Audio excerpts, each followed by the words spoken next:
જય શ્રી કૃષ્ણ.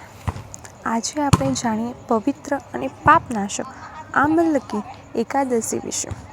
હિન્દુ પંચાંગ અનુસાર ફાગણ મહિનાની શુક્લ પક્ષની એકાદશી આમલકી એકાદશી તરીકે ઉજવવામાં આવે છે. આ દિવસે ભગવાન વિષ્ણુની પૂજા કરવામાં આવે છે અને ખાસ કરીને આમળાના વૃક્ષનું પૂજન કરવામાં આવે છે. આમળાના વૃક્ષમાં ભગવાન વિષ્ણુનો વાસ થાય છે એવું માનવામાં આવે છે.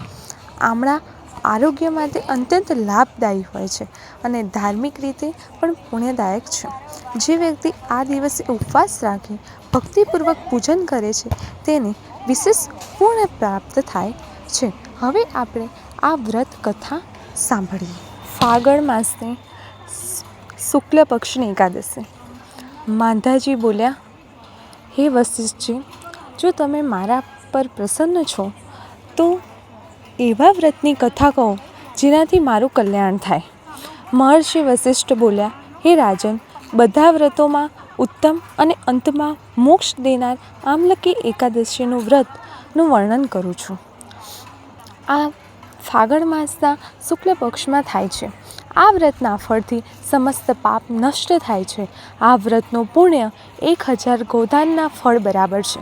આ અંગેનું હું તમને એક પૌરાણિક કથા કહું છું, તે ધ્યાનપૂર્વક સાંભળો.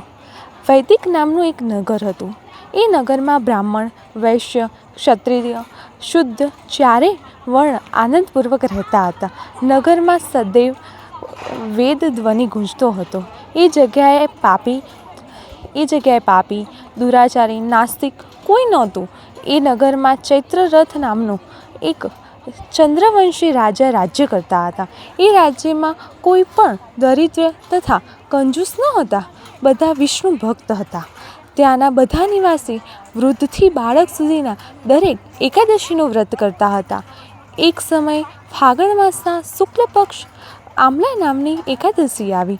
એ દિવસે રાજાથી લઈને પ્રજા સુધી, વૃદ્ધથી બાળક સુધી બધાએ હર્ષ સહિત એ એકાદશીનું વ્રત કર્યું. રાજા પોતાની પ્રજા સાથે મંદિરમાં આવીને કુંભ સ્થાપન કરીને ધૂપ, નૈવેદ્ય, પંચરત્ન, ક્ષત્ર આદિથી ધાત્રીનું પૂજન કરવા લાગ્યા. તેઓ બધા ધાત્રીની આ પ્રકાર સ્તુતિ કરવા લાગ્યા. હે ધાત્રી, તમે બ્રહ્મ સ્વરૂપ છો. તમે બ્રહ્માજી દ્વારા ઉત્પન્ન છો. સમસ્ત પાપોને નષ્ટ કરનાર છો. તમને નમસ્કાર છે. હવે તમે મારો અર્ઘ્ય સ્વીકાર કરો. તમે શ્રી રામચંદ્રજીના દ્વારા સન્માનિત છો. હું તમને પ્રાર્થના કરું છું, મારા સમસ્ત પાપોનું હરણ કરો. એ દેવાલયમાં રાત્રિએ બધાએ જાગરણ કર્યું. રાત્રિના એ સમયે એક શિકારી ત્યાં આવ્યો. તે મહાપાપી તથા દુરાચારી હતો. પોતાના કુટુંબનું ભરણ પોષણ તે જીવ હિંસાથી કરતો હતો. તે ભૂખ તરસથી અત્યંત વ્યાકુળ હતો. થોડું ભોજન મળવાની ઈચ્છાથી મંદિરના એક ખૂણામાં બેસી ગયો. તે જગ્યાએ બેસીને તે વિષ્ણુ ભગવાનની કથા તથા એકાદશીના મહાત્મ્ય સાંભળવા લાગ્યો. આ રીતે શિકારીએ આખી રાત અન્ય લોકોની સાથે જાગરણ કરી વિતાવી. પ્રાતઃકાળ થતાં બધા પોતપોતાના ઘરે ગયા. થોડો સમય વીતતા તે શિકારીનું મૃત્યુ થયું. તેનો આમલકી એકાદશીના વ્રત અને જાગરણના પ્રભાવથી એક રાજાના ત્યાં જન્મ થયો. એનું નામ બસુરથ રાખ્યું. મોટો થયો ત્યારે તે ચતુરંગીણી સેના સહિત ધન ધાન્યથી યુક્ત થઈને એક સહસ્ત્ર ગ્રામોનું પાલન કરવા લાગ્યો. તે તેજમાં સૂર્ય સમાન, ક્રાંતિમાં ચંદ્ર સમાન, વીણામાં વિષ્ણુ ભગવાનના સમાન અને ક્ષમામાં પૃથ્વીના સમાન હતો. તે અત્યંત ધાર્મિક, સત્યવાદી, કર્મવીર અને વિષ્ણુ ભક્ત હતો. તે પ્રજાનું સમાન ભાવથી પાલન કરતો હતો. તે સદૈવ યજ્ઞ કરતો હતો. દાન આપવું તેનું નિત્ય કર્તવ્ય હતું. એક દિવસ રાજા શિકાર કરવા વનમાં ગયા.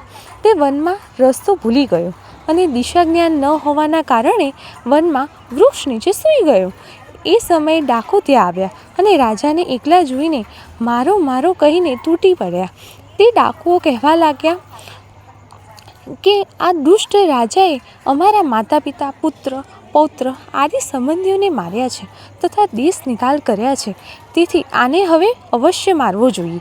આવું કહીને તે ડાકુ રાજાને મારવા લાગ્યા અને તેના પર અસ્ત્રશસ્ત્રનો પ્રહાર કરવા લાગ્યા. તે અસ્ત્રશસ્ત્રના રાજાના શરીર પર પડતા જ નષ્ટ થઈ જતા હતા. રાજાને તે પુષ્પો સમ લાગતું હતું. જ્યારે એ ડાકુઓના અસ્ત્ર દ્વારા એમના પર પ્રહાર કરવા લાગ્યા, જેનાથી તેઓ મૂર્છિત થઈ ગયા. એ સમયે રાજાના શરીરમાંથી એક દિવ્ય દેવી પ્રકટ થઈ. તે દેવી અત્યંત સુંદર વસ્ત્રો તથા આભૂષણોથી અલંકૃત હતી. તેની ભ્રમરો ત્રાંસી હતી. આંખમાંથી લાલ લાલ અગ્નિ નીકળતો હતો. તે સમયે તે કાળના સમાન પ્રતીત થતી હતી.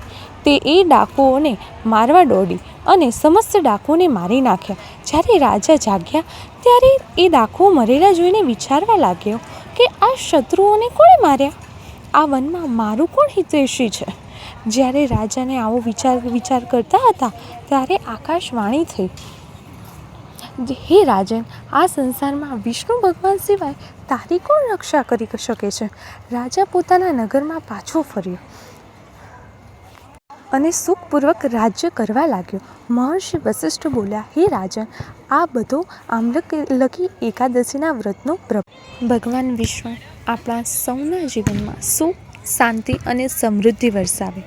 આમલકી એકાદશીની હાર્દિક શુભકામનાઓ અને શુભેચ્છાઓ.